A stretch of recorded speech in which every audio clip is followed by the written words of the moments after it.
तोरे बिना न लागे जियरा,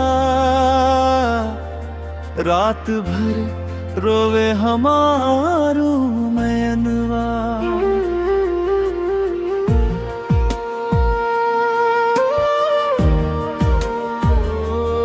सपना में रोज तू आवेलू, दिलवा के दर्द बढ़ावेलू।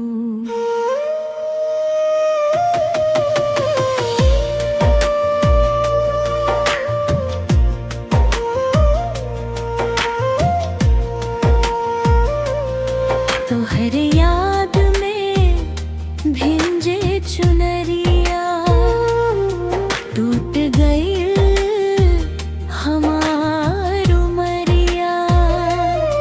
कहवा घिलू छोड़ के सजना,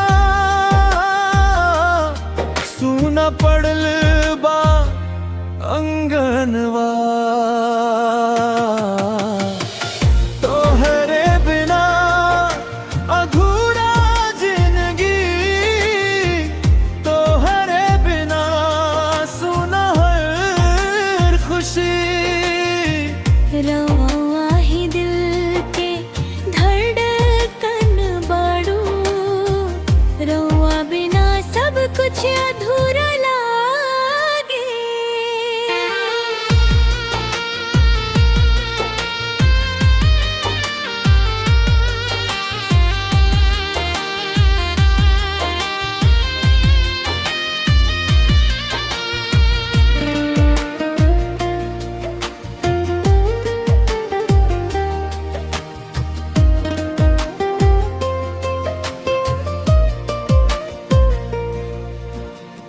चांद तो चमके आसमान में, रोशनी नहीं खे हमार जहान में।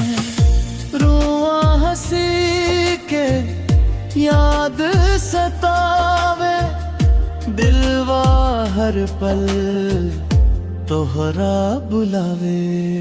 फूल सुखाए बगिया सुनी, तोहरे बिना दुनिया लागे सुनी।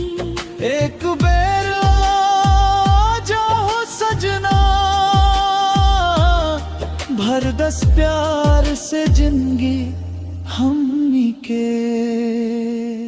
रब से बस इतने दुआ, कभी न होखे अब जुदाई। हाथ में है हाथ रहे जन्म जन्म, साथ निभाई हर लड़ाई।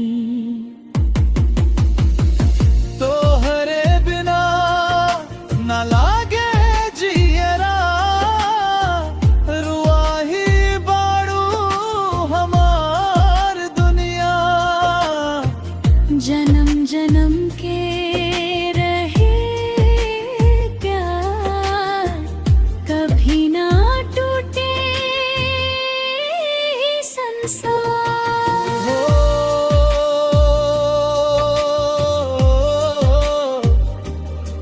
तोहरे बिना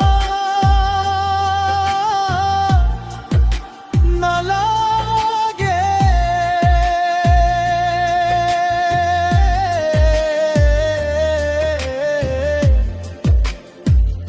जिया।